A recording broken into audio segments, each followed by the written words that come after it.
नमस्कार दोस्तों, मैं हूं अर्पित और एक बार फिर से आपका स्वागत है।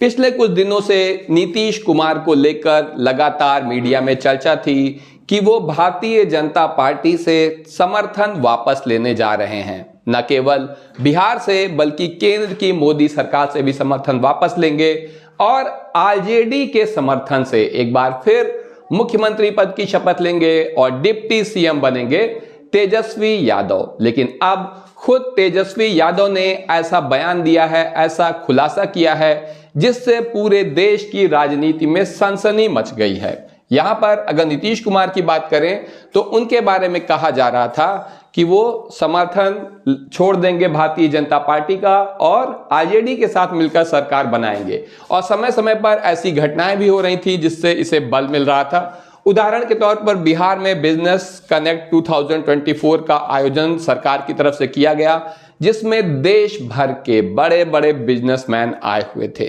लेकिन खुद नीतीश कुमार यहां नहीं पहुंचे। अचानक कहा गया कि उनकी तबीयत बहुत खराब है और 2 दिनों तक उन्होंने किसी से भी मुलाकात नहीं की। भारतीय जनता पार्टी के बड़े बड़े नेता लगातार अपॉइंटमेंट मांगते रह गए और अचानक ही नीतीश कुमार अकेले ही निकल गए अपनी प्रगति यात्रा पर, जो कि एक सरकारी यात्रा है जिसमें सरकारी कामकाज का ब्यौरा दिया जा रहा था। जनता को बताया जा रहा था कि क्या है नीतीश कुमार का विजन। जाहिर सी बात है कि ये चुनाव प्रचार की यात्रा थी जिसमें सरकार के कामकाज की तारीफ की जा रही थी। लेकिन एक सरकारी यात्रा होने के बावजूद इसमें भारतीय जनता पार्टी के कोटे से दोनों डिप्टी सीएम, चाहे वो विजय कुमार सिन्हा हो या सम्राट चौधरी हों, दोनों को ही कोई जगह नहीं दी गई। यात्रा के आसपास भटकने भी नहीं दिया गया। न केवल दोनों डिप्टी सीएम को बल्कि भारतीय जनता पार्टी के किसी भी नेता को नहीं। इसी दौरान पूरे बिहार में ये पोस्टर लगे कि नीतीश कुमार सब पर 20 हैं, नीतीश हैं सब पर 20। जाहिर सी बात है, इसे इशारा माना जा रहा था मीडिया के स्वघोषित चाणक्य अमित शाह के लिए, जिन्होंने हरियाणा मंथन शिविर में भारतीय जनता पार्टी के पत्रकारों के इस सवाल पर चुप्पी साध ली थी कि कौन नेतृत्व करेगा बिहार में एनडीए गठबंधन का। यहां पर उन्होंने इसका कोई जवाब नहीं दिया, बल्कि भारतीय जनता पार्टी के बिहार प्रदेश अध्यक्ष ने तो यहां तक कह दिया कि कौन होगा अगला मुख्यमंत्री, इस बारे में निर्णय लेगी हमारी संसदीय बोर्ड की मीटिंग में, यह निर्णय लिया जाएगा।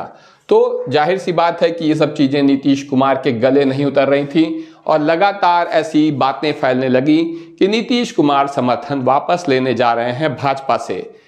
इसी दौरान भारतीय जनता पार्टी ने यहां पर आरिफ मोहम्मद खान साहब को बिहार का राज्यपाल नियुक्त किया आनंद फानन में। इसके पहले यह माना जाता था कि आरिफ मोहम्मद खान को वहीं भेजा जाता है जहां भारतीय जनता पार्टी सीधे सीधे सरकार को कंट्रोल नहीं कर पाती। इसके पहले ये केरल के गवर्नर थे और अब इन्हें बिहार का भी गवर्नर नियुक्त किया गया है।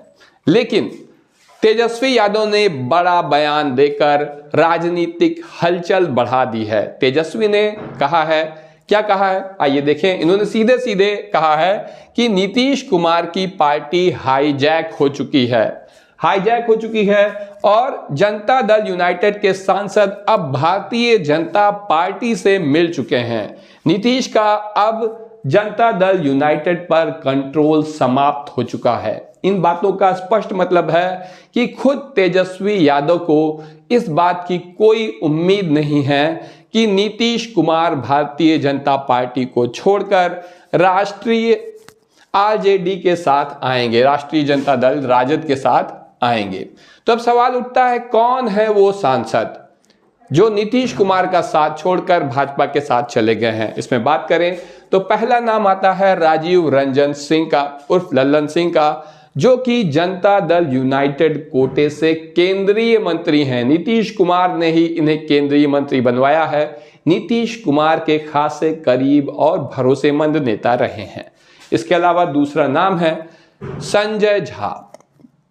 ये जनता दल यूनाइटेड के राष्ट्रीय उपाध्यक्ष हैं और इनके बारे में भी कहा जा रहा है कि ये भारतीय जनता पार्टी के साथ जा चुके हैं। इसके अलावा लवली आनंद भी भारतीय जनता पार्टी के संपर्क में हैं और कहा जा रहा है कि अब ये भाजपा का समर्थन कर रही हैं। विजय चौधरी जो कि काफी करीबी नेता माने जाते हैं नीतीश कुमार के, ये भी भाजपा के साथ चले गए हैं ऐसा कहा जा रहा है। और देवेश चंद्र ठाकुर ये भी अब भारतीय जनता पार्टी के साथ हैं। अगर भारतीय जनता पार्टी को इतिहास को देखें तो भाजपा सरकारों को तोड़ने में, पार्टियों को तोड़ने में महारत रखती है। सबसे आखिरी उदाहरण, सबसे ताजा उदाहरण हमें महाराष्ट्र में देखने को मिला, जब महाराष्ट्र के तत्कालीन मुख्यमंत्री उद्धव ठाकरे की पार्टी शिवसेना को तोड़ दिया गया। एकनाथ शिंदे ने इस तरह से शिवसेना को तोड़ा कि न केवल वो खुद मुख्यमंत्री बने, उद्धव ठाकरे की कुर्सी चली गई, बल्कि उनकी पार्टी का नाम निशान सब कुछ चला गया। शिंदे को ये सब कुछ मिल गया। आज शिंदे की पार्टी शिवसेना है, शिवसेना का चुनाव चिन्ह शिंदे की पार्टी के पास है और भाजपा के समर्थन से ये मुख्यमंत्री बन गए थे।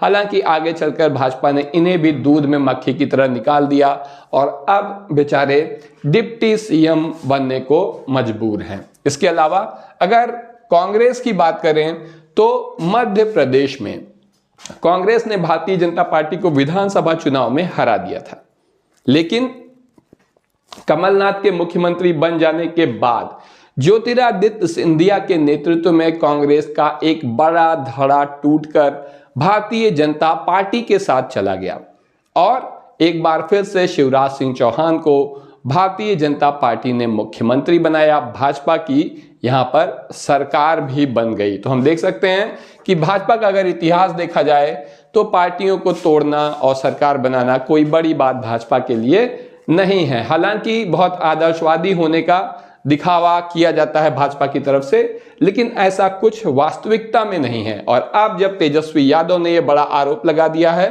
कि नीतीश चाह कर भी पाला नहीं बदल सकते, पार्टी पर से उनकी पकड़ अब ढीली पड़ चुकी है और आधे से ज्यादा नेता भाजपा के संपर्क में हैं, तो ऐसे में स्पष्ट है कि उन्हें भी यकीन नहीं है कि नीतीश कुमार पाला बदल के उनके साथ आ सकते हैं। लेकिन एक बात बिल्कुल स्पष्ट है कि नीतीश हैं सब पर 20। पिछले 20 सालों से बिहार के मुख्यमंत्री हैं, अपनी काबिलियत से हैं, किसी के एहसान से नहीं है। इतनी जल्दी नीतीश कुमार को चुका हुआ मान लेना निश्चित रूप से बहुत बड़ी भूल होगी। इस बारे में आपका क्या कहना है कमेंट सेक्शन में जरूर बताएं कि नीतीश को किसके साथ जाना चाहिए।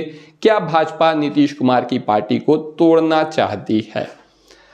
अगर आप पहली बार इस चैनल पर आए हैं तो इसको सब्सक्राइब करिए, वीडियो को लाइक करिए। अभी के लिए बस इतना ही, धन्यवाद।